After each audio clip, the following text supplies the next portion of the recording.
4일 일해서 평균적으로 하루 번 금액이 대략적으로 한 한국 간호사와 캐나다 간호사 혹은 미국 간호사의 가장 큰 차이점이 이것이 아닐까 생각을 합니다. 바로 플렉서빌리티인데요. 데이, 이브닝, 나이트처럼 근무에만 적용되는 플렉서빌리티가 아니라 내가 근무하고 있는 병원 자체적인 플렉스빌리티도 있다고 생각을 합니다. 바로 이것이 에이전시 너싱이라고 하는 건데요. 에이전시 너싱이라는 것은 내가 속해 있는 병원에서만 일하는 것이 아니라 다른 병원에서도 일하는 것을 말해요. 아니 그럼 내가 속해 있는 병원에서의 근무는 어떻게 하고 다른 병원에서 일하느냐라고 생각을 하실 수 있는데요. 그 부분은 내가 속해 있는 병원에서 파트타임으로 일을 하면서 쉬는 날 에이전시 너싱으로 다른 병원에서 일을 하는 거예요. 실제로 제가 이 방법으로 일을 하면서 중의학 공부를 마칠 수 있었는데 예전에 제가 일했던 근무표를 함께 살펴보면서 어떤 식으로 근무 형태가 이루어지고 어떻게 일을 할 수 있었는지 한번 살펴볼게요. 근무표를 한번 보고 얘기를 나눠볼게요. 여기서는 근무가 이제 12시간, 8시간 이렇게 캐나다에서는 두 종류인데 12시간 근무를 한다고 가정을 해볼게요. 왜냐? 그냥 제가 12시간 일했으니까 그렇습니다. 근무는 2주 단위로 편성이 됩니다. 왜냐하면 급여가 2주 기준으로 지급되기 때문이에요. 그러면 그 2주의 기준이 어떻게 되는 거냐면 6일 금요일부터 19일까지가 바로 2주예요. 이 2주가 제가 받을 수 있는 급여 기간이 됩니다. 그럼 저는 며칠 일했느냐? 6일부터 19일까지 저는 하루, 이틀, 3일, 4일, 5일. 자, 5일을 일했어요. 12시간씩 5일 근무를 했습니다. 그리고 나머지 한 주는 그냥 5% 쉬는 거예요. 아니, 이게 현실적으로 한국에서 현실적으로 있을 수 있는 근무표입니까? 선생님들 솔직히 너무 좋지 않나요? 저도 처음엔 너무 좋았는데. 자, 어쨌든 간에 이렇게 근무를 하고 그리고 그 다음에 나이트 근무가 시작이 되면서 또 2주 동안 근무 편성이 됩니다.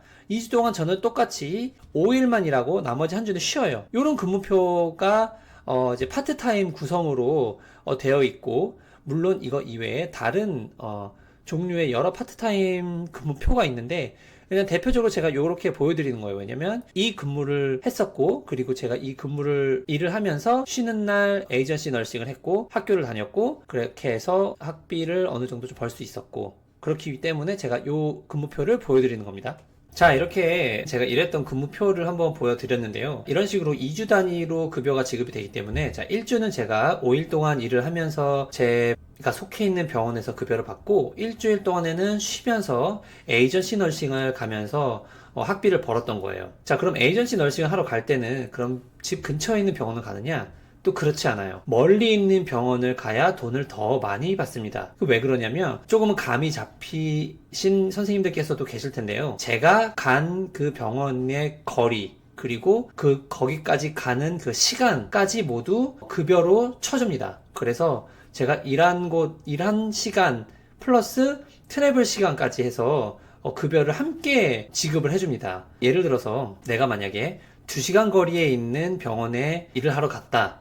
근데 그 거리가 만약에 100km다. 그러면 그 2시간, 갈 때 2시간, 올 때 2시간, 총 4시간에 대한, 급여를 지급을 해주고, 또 그 해당 거리, 가는데 100km, 오는데 100km, 총 200km에 해당하는 급여를 또 지급을 해줍니다. 보통 에이전시에서 그 트래블 시간에 대한 급여는 내가 2시간을 갔다면 1시간을 제외한 1시간에 대한 급여만 지급을 해줘요. 그렇기 때문에 어떻게 보면 사실상 멀리 갈수록 이득이에요. 왜냐면 제가 갈 때는 보통 이제 장거리를 가거든요. 장거리를 갈 때 뭐 하냐? 차에서 운전만 하잖아요. 저는 가면서 간식 까먹고 뭐 라디오 듣고 뭐 혼자서 막 차 안에서 노래 틀어놓고 혼자 노래방 하고 막 슈스케 찍고 그러면서 난 돈을 벌면서 해당 병원으로 운전을 해서 가는 거예요. 어떻게 보면 뭐 힘들 수 있지만 그래도 놀면서 돈을 버는 거예요. 가면서. 그리고 오면서 마찬가지고. 그러니까 짧은 거리보다는 저는 긴 거리를 선호를 하게 되더라고요. 물론 개인차가 있지만 저는 긴 거리를 갑니다. 그래서 이번에 제가 에이전시를 다녀왔는데요. 제가 갔던 곳이 제가 살고 있는 곳에서 3시간 45분 정도 떨어져 있는 거리예요. 이게 이제 한 3시간 45분이라고 하면 한국과 비교했을 때 좀 약간 감이 안 잡힐 수 있을 것 같아서 제가 지도를 보여드리면서 어디를 다녀왔는지 한번 살짝 보여드릴게요. 자, 이렇게 제가 일하러 간 곳은 제가 지금 살고 있는 곳이 위니펙이라는 동네고요. 제가 간 곳은 바로 여기 더핀이라는 동네입니다. 자, 여기는 지금 시간 제가 이 촬영을 하고 있는 이 시간에는 여기 보니까 3시간 28분 정도 걸린다고 써 있고요. 거리상으로는 329km입니다. 그러니까 시속 한 100km 정도 달려서 3시간 반 정도로 가면 도착할 수 있는 거리다. 이렇게 생각을 하시면 됩니다. 자, 이렇게 해서 제가 에이전시 너싱을 4일 정도를 다녀왔는데요. 에이전시 너싱의 또 좋은 점이 뭐냐면 얘네들은 전액 현금으로 준다는 거예요. 그러니까 한마디로 세금을 떼지 않고 그냥 캐시로 쏴줍니다. 계좌로. 물론 연말에 이제 그 제가 벌었던 금액을 클레임을 하면서 소득 신고를 하면서 세금을 어느 정도 내야 되지만 세금을 또 좀 약간 줄일 수 있는 방법도 또 있어요. 뭐 어쨌든 간에 가장 중요한 게 그래서 4일 동안 일해서 내가 도대체 얼마를 벌었냐, 이게 가장 중요한데 선생님들, 제가 속해 있는 그 에이전시에서 제공해준 급여 표를 한번 보여드리겠습니다. 자, 레귤러 페이 자체가 지금 50불로 나와 있죠. 시간당 50불을 주고, 자, 퍼디엠 뭐냐면, 자, 12시간 내가 근무를 하러 간다 하면 70불을 그냥 주는 거예요. 12시간 근무를 하러 가는 거기 때문에 이거는 시간당 급여 이외에 그냥 주는 겁니다. 그리고 8시간 근무하면 50불 이렇게 제공을 해주고요. 그리고 오버타임 같은 경우에는 이제 1.5배 더 준다 이렇게 얘기를 해주는 거고, 그리고 여기 트래블 타임이 이렇게 나와 있습니다. 자, 시간당 50불을 주고 마이너스 1hour each travel way, 한마디로 내가 3시간 근무를 하러 거기까지 갔다 하면은 1시간을 제외한 2시간에 해당하는 급여만 지급을 해주는 겁니다. 한마디로 100불을 버는 거죠. 3시간 거리를 간다면 100불을 버는 거고, 갈 때만 100불, 올 때 100불 이렇게 버는 거고요. 마일리지는 킬로미터당 0.49 달러를 지급을 해줍니다. 자, 그렇게 해서 제가 이번에 4일 동안 근무를 하면서 하루는 당일치기로 하루 일을 했고요. 나머지 3일은 에이전시에서 정해진 숙박업소에서 지내면서 출퇴근을 3일 동안 했습니다. 자, 이렇게 해가지고 제가 평균적으로 그 4일 일에서 평균적으로 하루 번 금액이 대략적으로 한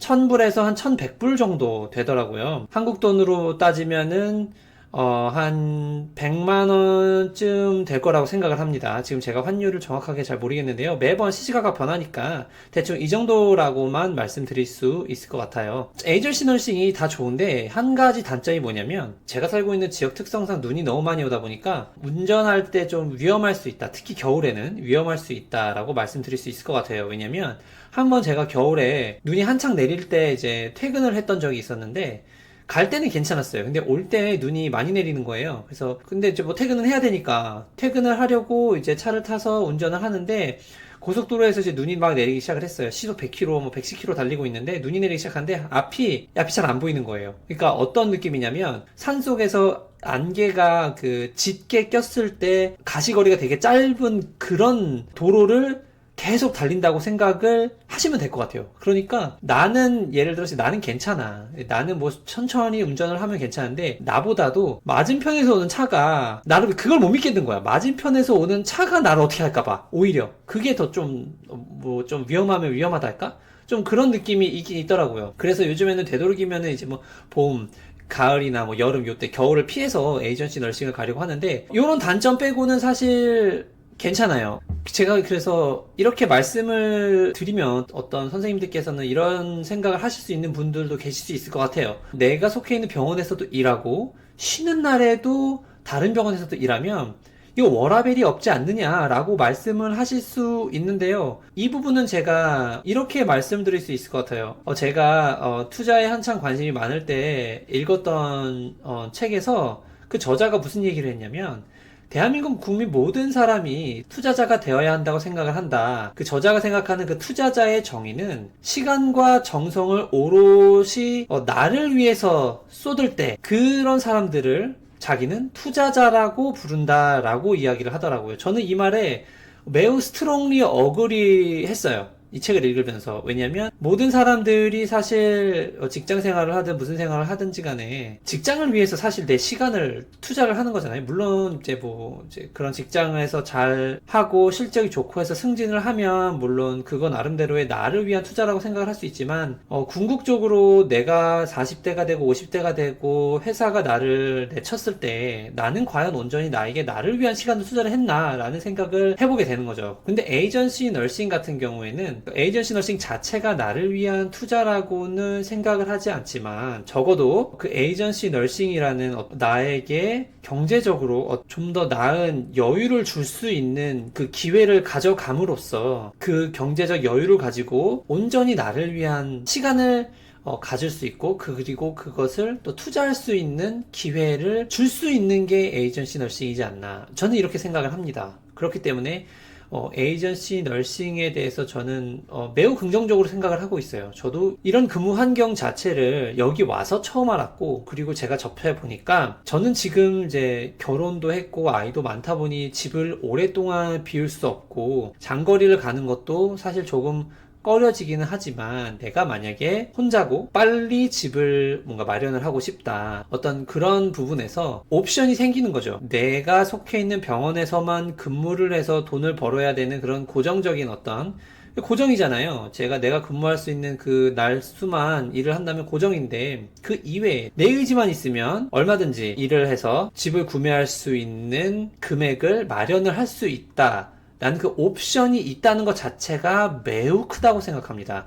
이것이 가장 큰 차이점, 한국과의 가장 큰 차이점이라고 생각을 해요. 제가 이번에 최근에 뉴스를 들었는데, 모브란스 병원에서 주 4일제 근무를 시행을 시범적으로 했다고 뉴스를 들었는데, 주 4일제 근무를 시행했던 그 병동에서 퇴사율이 0%였다라고 들은 기억이 있어요. 근데 반면에 이제 그 인터뷰하셨던 선생님께서 급여는 조금 줄었지만 그래도 그렇게 자기의 워라밸을 즐길 수 있어서 너무 좋았다라고 이야기를 하시는데, 반대로 생각을 해본 거죠. 저는 나는 워라밸을 지키고 싶어서 조금만 일하고 조금 번 돈으로도, 물론 이제 뭐 남편분이 일할 수도 있고 하지만 난 그것만으로도 충분해, 나는 그것만으로 행복해 하시는 분들이 있으실 수 있고, 나는 일할 수 있을 때 빡세게 일해서 나는 빨리 집을 마련하고 싶고 안정감을 찾고 싶다라는 분도 계실 수 있잖아요. 근데 한국은 그런 기회가 없다라는 거. 그렇지만 캐나다는